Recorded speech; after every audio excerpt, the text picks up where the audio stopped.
اعوذ باللہ من الشیطان الرجیم بسم اللہ الرحمن الرحیم السلام علیکم ورحمۃ اللہ وبرکاتہ۔ ناظرین، ہمارا آج کا موضوع ہے اللہ۔ اللہ کیا ہے؟ اللہ کی ذات کیا ہے؟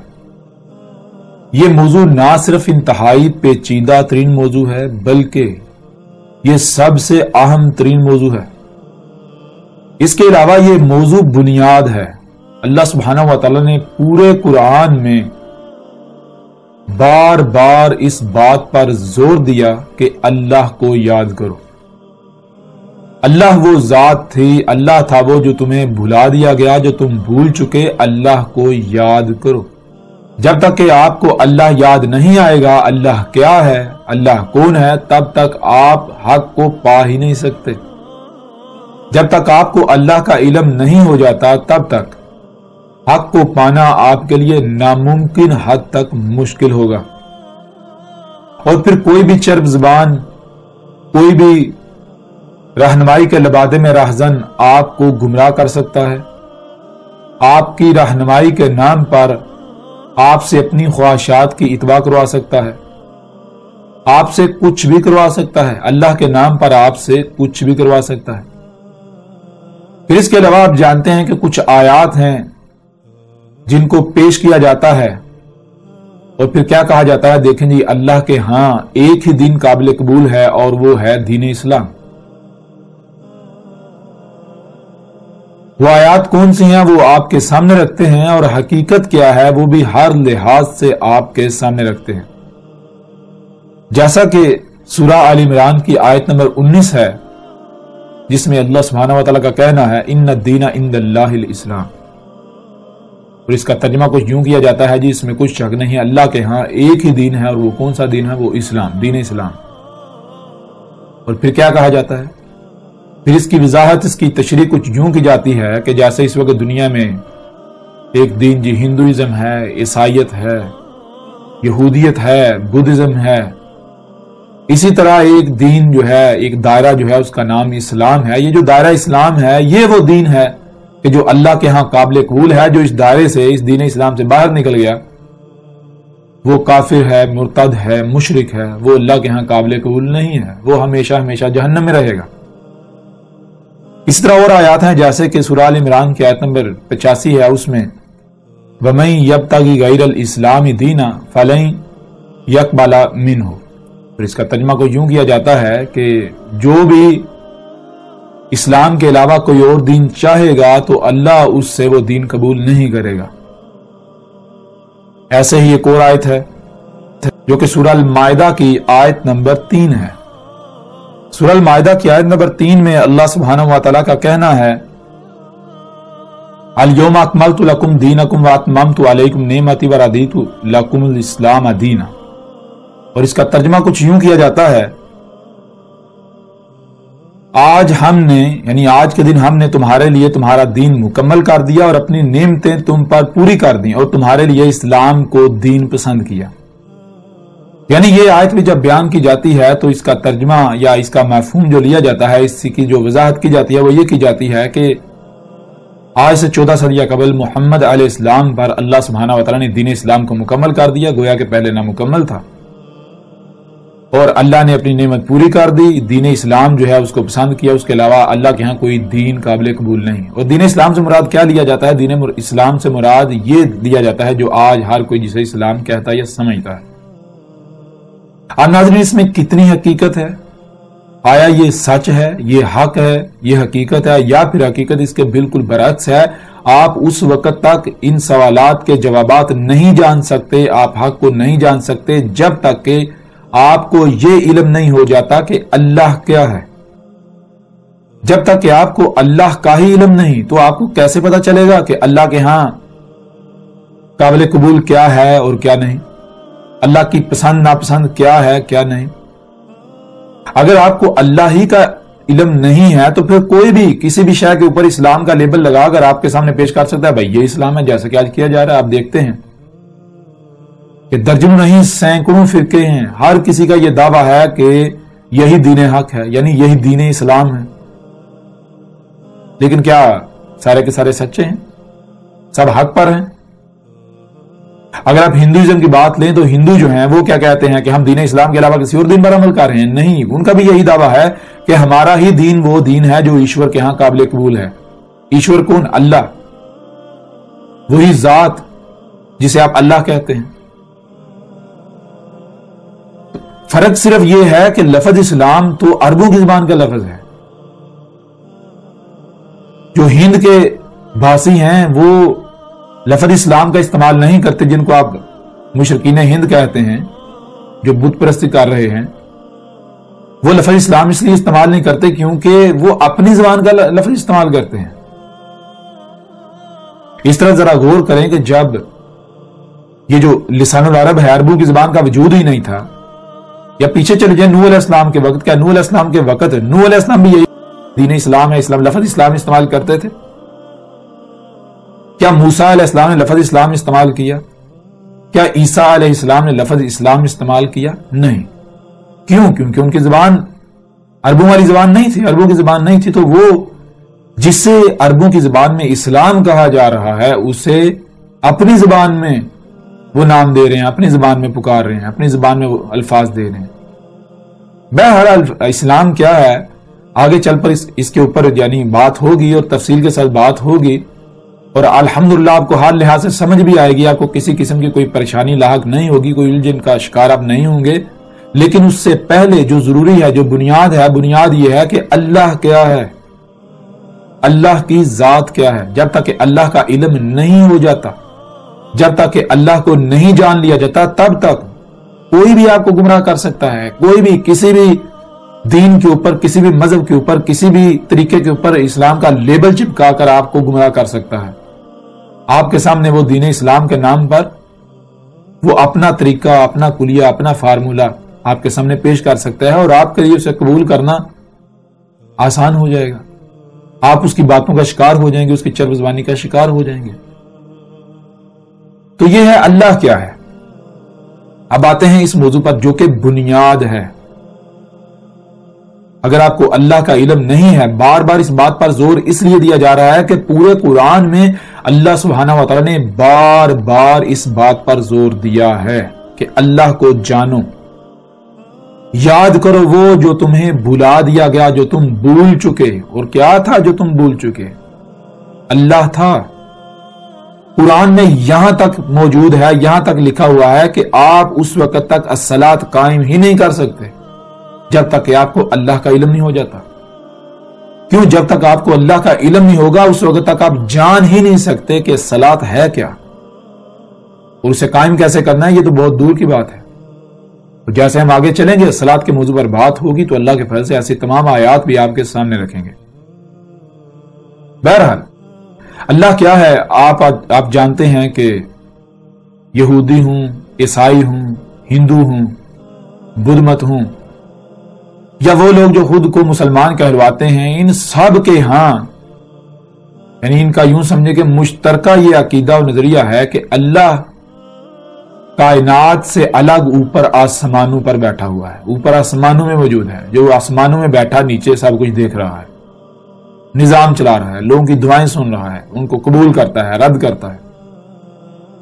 یعنی کہ آپ یہ بات جانتے ہیں کہ تقریباً ہر کسی کا یا اکثریت کا یہ عقیدہ و نظریہ ہے کہ کائنات الگ ہے اور اللہ الگ ہے.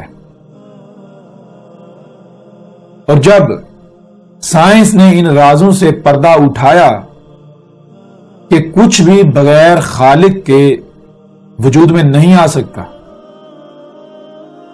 جسے اب سائنس کہتے ہیں، یعنی یہ ریزننگ کر کے یا مخلوقات کی چیر پھاڑ کر کے جو علم حاصل کیا گیا، تو اس علم کی بنیاد پر یعنی جب فطرت کے قوانین کو ڈسکور کیا گیا، انہیں دریافت کیا گیا، تو یہ بات سامنے آئی کہ اس کائنات کے اندر کوئی ایک ذرہ بھی ایسا نہیں ہے کہ جو خالق کے بغیر وجود میں آ سکے. اب یہ بات سامنے آنا تھی کہ جو مذہبی طبقہ ہے ان کے ہاتھ اپنی طرف سے ایک بہت بڑی دلیل لگ گئی. مذہبی طبقے نے جو سائنسی طبقہ ہے یا جو خود کو ملحد کہتے ہیں، ان کو کہنا شروع کر دیا کہ جب اس کائنات میں چھوٹے سے چھوٹا ذرہ جو ہے وہ بھی خود بخود سے وجود میں نہیں آ سکتا بغیر خالق کے، بغیر بنانے والے کے، تو پھر اتنی بڑی کائنات خود بخود سے کیسے وجود میں آ گئی؟ اب بلا شک و شبہ یہ ایک بہت بڑی دلیل ہے، بہت بڑی بات ہے جو کہ جھنجھوڑ کے رکھ دینے والی ہے۔ بھائی ظاہر ہے اگر چھوٹی سے چھوٹی چیز بغیر خالق کے وجود میں نہیں آ سکتی تو پھر اتنی بڑی کائنات یہ خود بخود کیسے وجود میں آ گئی؟ یہ بغیر خلق کرنے والے کے، بغیر خالق کے، بغیر بنانے والے کے کیسے وجود میں آ گئی؟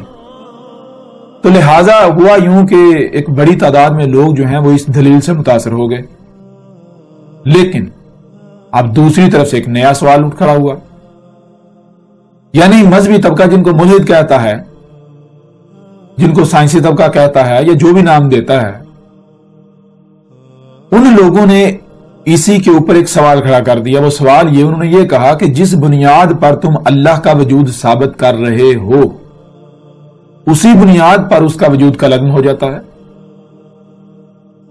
اسی بنیاد پر جسے تم اللہ ثابت کر رہے ہو، جسے تم اللہ کہہ رہے ہو، اس کا رد ہو جاتا ہے۔ کیسے؟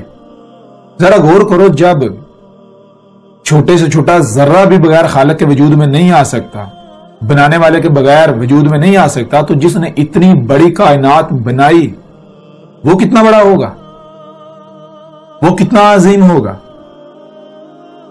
تو جب چھوٹے سے چھوٹا ذرہ خود بخود وجود میں نہیں آ سکتا، بغیر خالق کے وجود میں نہیں آ سکتا، تو اتنی بڑی کائنات کو بنانے والا خود بخود کیسے وجود میں آ گیا؟ پھر ظاہر ہے بتاؤ اس کو بھی بنانے والا کوئی نہ کوئی ہوگا۔ اب جب یہ سوال اٹھایا گیا، حالانکہ یہ سوال بالکل اپنی جگہ پر سوال ہے، یہ ویلڈ سوال ہے، لیکن مذہبی طبقے کی طرف سے اس پر اعتراض اٹھایا گیا۔ وہ اعتراض یہ اٹھایا گیا کہ اگر اس سوال کا جواب دیا جائے گا کہ اس کو جس نے خلق کیا وہ اللہ ہے، تو پھر سوال وہیں کا وہیں رہے گا کہ پھر اس کو کس نے خلق کیا، وہ کیسے وجود میں آ گیا؟ تو یوں ایک نہ ختم ہونے والا سوالات کا سلسلہ چل پڑے گا جس کا کوئی جواب ہی نہیں، جس کی کوئی حد ہی نہیں۔ تو یوں جو مذہبی طبقہ ہے وہ یہ کہتا ہے کہ یہ سوال ہی نہیں ہے، یہ بے بنیاد سوال ہے، اس سے آگے نہیں جانا چاہیے، یہیں تک رہنا چاہیے۔ اور پھر یہاں پر آ کر اپنی طرف سے ایک بہت بڑی دلیل پیش کرتے ہیں، وہ یہ کہ محمد علیہ السلام سے منسوب کرتے ہیں، اور واقعتاً محمد علیہ السلام نے ایسا کہا بھی تھا، وہ یہ کہ محمد علیہ السلام نے کہا تھا کہ شیطان تمہارے پاس آئے گا، وہ تم سے سوال کرے گا کہ اس کو کس نے خلق کیا؟ تم کہو گے اللہ نے۔ اس کو کس نے خلق کیا؟ اللہ نے۔ اس کو اللہ نے۔ اس کو اللہ نے۔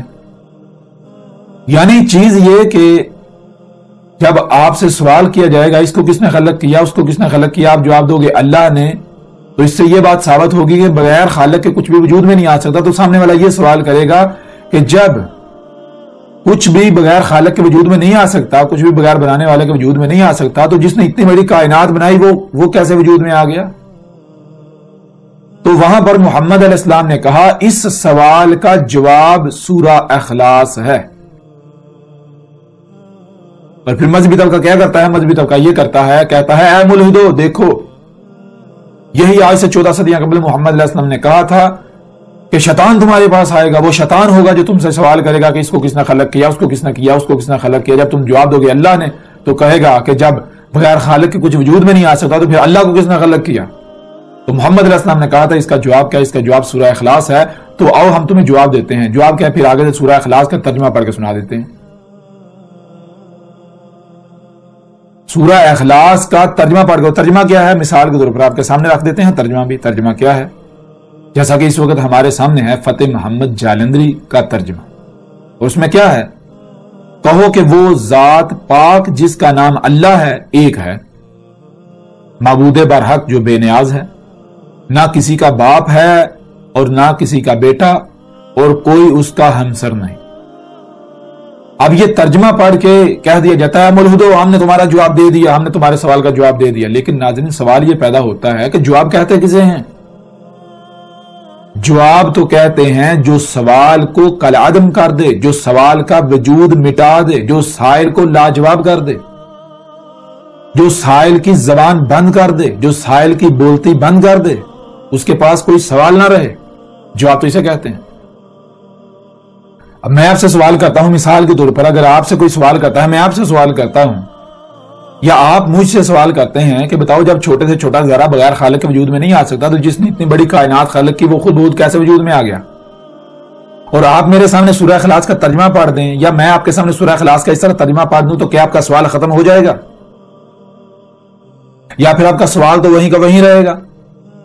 جب سوال وہیں کا وہیں ہے، سوال ختم نہیں ہوا تو اس کا جواب کہیں گے یا جہالت کہیں گے؟ جواب تو نہ ہوا پھر۔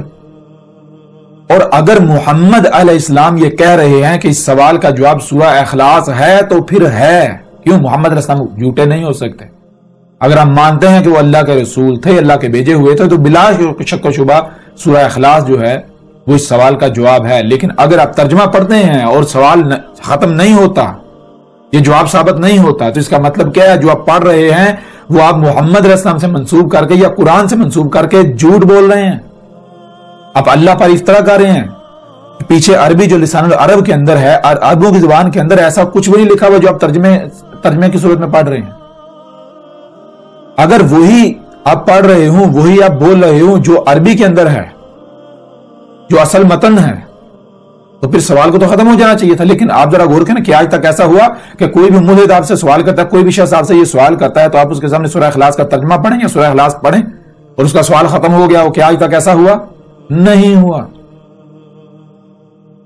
آج ہم آپ پر واضح کریں گے کہ محمد علیہ السلام نے سچ کہا تھا اور آج تک جو دجل اور دھوکے سے کام لیا جاتا رہا، تراجم کے نام پر جو قرآن سے کھلواڑ کیا گیا، اس کی حقیقت بھی آپ کے سامنے آ جائے گی۔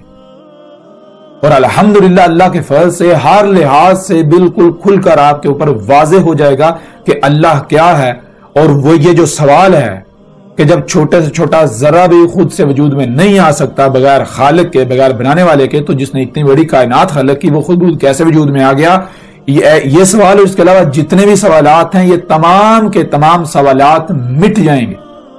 دنیا کی کوئی طاقت اعتراض نہیں اٹھا سکے گی، کوئی سوال نہیں اٹھا سکے گی۔ حقیقت اس طرح بالکل کھل کر سامنے آ جائے گی۔ تو اب آتے ہیں سورہ اخلاص کی طرف۔ سورہ اخلاص کی پہلی آیت ہے قل ہوا اللہ احد۔ مجموعی طور پر یہ ہمیں 4 الفاظ نظر آ رہے ہیں، اور یہ جو 4 الفاظ ہیں یہ بنیادی طور پر 4 الفاظ نہیں ہیں، ان میں ایک تو لفظ ہے اور 3 جملے ہیں۔ اور اگر بات کو سمجھنا ہے تو سب سے بہترین طریقہ یہ ہے کہ جو جملے ہیں ان کو توڑ کر الفاظ میں تقسیم کر لیں، تو کہیں پر بھی کوئی اعتراض نہیں اٹھا سکے گا بھائی آپ نے اس لفظ کا ترجمہ کیا معنی کیا بیان کر دیا، اس سے مراد کیا لیا۔ کیونکہ جب آپ جملوں کو توڑ کے الفاظ کو الگ الگ کریں گے تو ورڈ بائی ورڈ دیکھ لیں، حقیقت آپ کے سامنے آ جائے گی، کوئی اعتراض کر ہی نہیں سکتا۔ بہرحال تو پہلی آیت ہے قل ہوا اللہ احد، قل ہوا اللہ احد۔ 4 الفاظ ہمیں نظر آ رہے ہیں۔ پہلا ہے قل، قل کسے کہتے ہیں؟ کہہ۔ اب سب سے پہلا سوال تو یہ پیدا ہوتا ہے کہ یہ کون کہہ رہا ہے کہہ؟ راجم اٹھا کے دیکھ لیں، یہ کہا جا رہا ہے جی اللہ کہہ رہا ہے کہ کہو، کہہ، کیا کہہ؟ جی اللہ ایک ہے۔ میں آپ سے سوال کرتا ہوں کہ کیا آپ جانتے ہیں اللہ کیا ہے؟ جب آپ کو علم ہی نہیں اللہ کیا ہے تو آپ کیسے کہہ سکتے ہیں کہ آپ کو اللہ کہہ رہا ہے کہ کہہ؟ اور اگر آپ یہ کہیں کہ قرآن میں لکھا ہوا ہے، قرآن اللہ کا کلام ہے، ہم مانتے ہیں، تو کیا پوری دنیا مانتی ہے؟ کیا پوری دنیا کے لیے یہ دلیل ہے؟ نہیں۔ اگر آپ کو کوئی کہہ رہا ہے کہ کہہ وہ اللہ ایک ہے، تو اس کا مطلب کون کہہ رہا ہے؟ یہ اللہ تو نہیں کہہ رہا، یہ تو مولوی آپ کو کہہ رہا ہے، جو سامنے آپ کو بیٹھا ہوا وہ کہہ رہا ہے۔ کیونکہ جب آپ کو علم ہی نہیں اللہ کہہ ہے تو آپ کیسے کہہ سکتے ہیں جی مجھے اللہ کہہ رہا ہے کہ؟ بہرحال چیز یہ ہے کہ کل کہہ، کون کہہ رہا ہے کہ؟ واقعتا اللہ ہی کہہ رہا ہے کہ، لیکن کیسے اللہ کہہ رہا ہے؟ جیسے اللہ کا قانون ہے۔ اب یہ کسی کو علم نہیں۔ اللہ کا قانون کیا ہے؟ اللہ کا قانون یہ ہے کہ اللہ سبحانہ وتعالی نے بار بار یہ کہا غور و فکر کرو، غور و فکر کرو، غور و فکر کرو، غور و فکر کرو، غور و فکر کرو۔ جب آپ غور و فکر کریں گے تو آپ یہ کہنے پر مجبور ہو جائیں گے ہوا اللہ احد۔ آپ یہ کہنے پر مجبور ہو جائیں گے. یہ ہے اللہ کا کہنا. اس طرح اللہ کہہ رہا ہے کہو. کہنا پڑے گا آپ کو. کیا کہنا پڑے گا؟ ہوا. اللہ ہوا جو ہے وہ کیا ہے؟ اللہ اللہ ہے. اب ہوا کیا ہے؟ اب یہاں سب سے پہلا سوال یہ ہے کہ ہوا کیا ہے؟ جب تک ہوا کو نہیں جان لیتے اب آگے جا نہیں سکتے. کیوں ہوا کو اللہ کہا جا رہا ہے؟ ہوا کیا ہے؟ ہوا اللہ ہے. اب سوال یہ پتا تھا ہوا کیا ہے. ترجمہ کو ڈال دیکھیں تو ترجمے کے اندر لکھا ہوا ہوا کا ترجمہ وہ لکھا ہوا ہے. اب میں سوال کرتا ہوں دنیا کے کسی مترجم سے کسی عالم سے یہ میں چیلنج کرتا ہوں کہ ہوا کا ترجمہ وہ ثابت کر کے دکھائیں. وہ کر کے دکھائیں. کیسے انہوں نے کر دیا؟ کیونکہ آپ خود غور کریں ہوا جو ہے دو الفاظ کا مجموعہ ہے, مرکب ہے. ہوا ایک لفظ نہیں ہے, ہوا جملہ ہے. دو الفاظ کا مجموعہ ہے. دونوں لفظ ایک ایک حرف پر مشتمل ہیں. ان میں پہلا لفظ جو ہے وہ گول والی ہے اور دوسرا واؤ ہے. پہلا گول والی ہے اور دوسرا واؤ. اب سب سے پہلے ہمیں یہ جاننا ہے کہ گول والی ہے جو ہے اس کے معنی کیا ہے اور واؤ کے معنی کیا ہے.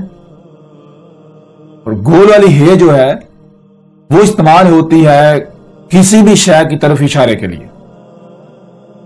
گول والی ہے کسی بھی شے کی طرف اشارے کے لیے استعمال ہوتی ہے. اب جب کسی شے کی طرف اشارہ کیا جاتا ہے تو سوال یہ پیدا ہوتا ہے کہ کس شے کی طرف اشارہ کیا جا رہا ہے. کیوں؟ کیونکہ اشیاء تو غائب بھی ہیں اور حاضر بھی ہیں. آیا کہ غائب کی طرف اشارہ کیا جا رہا ہے یا پھر حاضر کی طرف؟ یہ واضح کرنا پڑے گا. پھر غائب دو ہیں, ایک ماضی ہے ایک مستقبل ہے. ماضی بھی غائب مستقبل بھی غائب. جو حاضر ہے وہ کیا ہے؟ حال. حال جو ہے وہ حاضر ہے. یعنی اگر غیب کی طرف اشارہ کیا, ایسی شے کی طرف اشارہ کیا جاتا ہے جو کہ غیب ہے, جو موجود نہیں ہے, تو پھر دو طرح کے اشارے ہوں گے, یا تو ماضی کی شے ہے یا پھر مستقبل کی شے ہے. تو یہ گول والی ہے جو ہے جو اعراب ہیں وہ کیا ہیں؟ اگر سب سے پہلے یہاں پر اعراب کو سمجھ لیں, آگے جانا آپ کے لیے بالکل آسان ہو جائے گا. آپ ایسا کریں کہ ایک لائن لگائیں, یہاں سے ترچھی جیسے ڈلوان ہوتی ہے, یہاں سے ایسے لائن لگائیں. وہ لائن اوپر سے ایسے نیچے آ رہی ہے, یہاں سے گول چکر کھا کے پھر نیچے سے پھر آگے جا رہی ہے. یہ کیا ہے؟ یہ لائن ادھر سے چلتی آ رہی, یہاں سے گول چکر پھر نیچے سے آگے جا رہی. یہ کیا ہے؟ اس کو کہتے ہیں وقت کی لائن, وقت کی پٹی, وقت. یہ کیا ہے؟ یہ ہے وقت. تو یہ جو درمیان گول ہے اس کے اوپر پیچھے کی لائن ہے, یہ پیچھے جو ہے یہ ماضی ہے, اور جو آگے ہے نیچے لائن وہ ہے مستقبل. اور جو درمیان میں گول دائرہ ہے وہ کیا ہے؟ وہ سرکل, جو کہ آپ دیکھتے ہیں اس وقت ہر شے سرکل کے اندر چل رہی ہے, سرکل کے اندر چلتی چلتی آگے جا رہی ہے. ہر شے سرکل کے اندر ہے اور جیسے کہ ایک بال ہے وہ گھومتی گھومتی آگے جا رہی ہے, آگے جا رہی ہے. تو یہ ہے وہ گول والی ہے جو اشیاء کی طرف اشارہ کر رہی ہے. اشیاء ہیں. تو یہ اب ان تینوں کو الگ الگ کریں, الگ کریں گے, توڑیں گے تو جو پیچھے والی لائن ہے وہ الگ کریں گے, وہ زبر بن جائے گی. جو آگے والی لائن ہے اسے الگ کریں گے, وہ مستقبل بن جائے گا, آنے والا وقت, پیچھے گزرا ہوا وقت, زبر اور زیر. اور جو درمیان میں گول دائرہ ہے وہ اشارہ ہے اشیاء کی طرف. اب سوال یہ پیدا ہوتا ہے کہ کس شے کی طرف اشارہ ہے؟ غور کیجئے گا. اگر تو موجود شے کی طرف اشارہ ہے تو پھر کیا کیا جائے گا؟ شے جو سرکل کے اندر ہے اور اس کے بعد آگے جائے گی تو گول والی ہے کے نیچے زیر جوڑی جائے گی تو وہ بن جائے گی پیش. پیش کے معنی بنیں گے کہ وہ شے جو موجود ہے, موجود حال کا صیغہ بنا دے گی پیش. اور واو جو ہے جب کسی لفظ کے آخر میں یعنی وہ جڑتا ہے تو وہ بھی حال کا صیغہ بنا دیتا ہے, واو اور پیش. زبر اور الف, زیر اور یہ کیا کرتے ہیں؟ زبر اور الف ماضی کا صیغہ بنا دیتے ہیں, ماضی کے وقت کی بات کرتے ہیں. واو اور پیش حال کی بات کرتے ہیں, اور جو زیر اور یہ ہے وہ مستقبل کی بات کرتے ہیں, مستقبل کا صیغہ بنا دیتے ہیں. اب ذرا غور کیجئے گا, زیر کسے کہتے ہیں؟ جر, بہنے کو. بہ کی ہے کوئی شے تو آگے جاتی ہے. اب کسی لفظ کے نیچے دو زیریں آ جائیں تو اس کا مطلب ہوتا ہے جتنا وہ شے آگے سے آگے جا سکتی ہے, جتنا اس میں پھیلاؤ آ سکتا ہے. یعنی کیا معنی بنے گا؟ مثال کے طور پر لفظ رسول ہے, رسول کے نام کے نیچے دو زیریں لگا دی تو اس کا مطلب ہے جتنے بھی رسول ہو سکتے ہیں. یہ بن جائے گا جمع کا صیغہ, کل رسول. لفظ نبی ہے اس کے نیچے دو زیریں لگا دیں, یہ بن جائے گا جمع کا صیغہ, جتنے بھی رسول ہو سکتے ہیں. اور اگر آپ دو زبریں لگائیں گے تو اس کے لیے سب سے پہلے آپ کو روک لگانی پڑے گی، کیونکہ زبر ماضی میں لے کے جاتی ہے، دو زبریں جتنا پیچھے سے پیچھے جا سکتے ہیں، جتنا پیچھے سے پیچھے جا سکتے ہیں، تو سب سے پہلے کیا کرنا ہے، روک لگانی پڑے گی۔ یہ عربی کا اصول ہے کہ جہاں بھی دو زبریں استعمال ہوگی وہاں الف لازم استعمال ہوگا۔ کیوں؟ کیونکہ الف جو ہے پہلے رکاوٹ لگاتا ہے، بھائی اس سے پیچھے جانا ہے، آگے نہیں، یہاں سے پیچھے جانا ہے، پیچھے پیچھے سے پیچھے، پیچھے سے پیچھے، پیچھے سے پیچھے، پیچھے سے پیچھے، جتنا پیچھے جا سکتے ہیں۔ جیسے لفظ رسول، رسول کی لام کے اوپر جب دو زبریں آئیں گی تو ساتھ الف لگا جائے۔ الف کا مطلب کیا؟ اب یہاں سے اپنے پیچھے جانا ہے، کتنا پیچھے؟ دو زبریں آئیں گی تو جتنا پیچھے جا سکتے ہیں، تو جتنا پیچھے جائیں گے کتنا جائیں گے؟ رسول کم سے کم ہوتے ہیں، کم سے کم ہوتا کم سے کم ایک رسول ہے، تو رسولہ یا رسولن اس کا معنی کیا بنے گا؟ ایک رسول، یعنی دو زبریں آئیں گی تو جتنا پیچھے سے پیچھے جا سکتے ہیں، شے کو سکیڑا جا سکتا ہے، پیچھے لے جا سکتا ہے۔ اگر دو زیریں آئیں گی تو جتنا پھیلاؤ آ سکتا ہے، زبر آئے گی ماضی کا صیغہ، زیر آئے گی مستقبل، اور گول والی ہے کے ساتھ زیر جڑ جائے گی جو کہ پیش بن جائے گی، یہ بن جائے گا حال۔ اور ایک ہوتی ہیں دو پیش، ایک پیش ہوتی ہے اور ایک الٹی پیش ہوتی ہے۔ اس کا مطلب کیا ہوتا ہے؟ اس کا مطلب ہے گول والی ہے جو ہے وہ اور ساتھ زیر جڑی، یہ پیش بن گئی۔ گول والی ہے جو ہے یہ اشارہ کریے شے، اور آگے زیر جو ساتھ جڑی پیش بن گئی، تو شے کون سی شے؟ وہ شے جو آگے جا رہی ہے، اور کہاں تک آگے جا رہی ہے؟ یہاں تک تھم گئی، یہاں تک، یہاں مستقبل میں یہاں تک گئی، یہ پیش، یہاں تک شے۔ یہاں سے پھر گول والی ہے، گول والا دائرہ بنا کے پھر واپس لے جاتے ہیں، یعنی شے یہاں ہی، یہاں سے پھر یہ شے یہاں پر موجود ہے، اس کے بعد پھر واپس جا رہی ہے۔ مطلب کیا کہ جب دو پیش آتی ہیں، ایک پیش سیدھی ایک الٹی، تو اس کا مطلب یہ بنتا ہے ایک ایسی شے جو اپنے اول سے لے کر آخر تک موجود ہے، جب تک موجود ہے اس پورے وقت کا احاطہ کیا جا رہا ہوتا ہے۔ تو یہ تھے اعراب، اور اعراب یہ کیا ہے؟ یہ فطرت کی زبان ہے۔ اعراب صرف زبان سے آ او ای کرنے کے لیے نہیں ہے۔ کسی کو آ او ای زبان ٹیڑھا میڑھا کرنا آتا ہو نہ آتا ہو، اس سے کوئی فرق نہیں پڑتا۔ اصل چیز یہ ہے کہ پتہ ہونا چاہیے اعراب ہیں کیا۔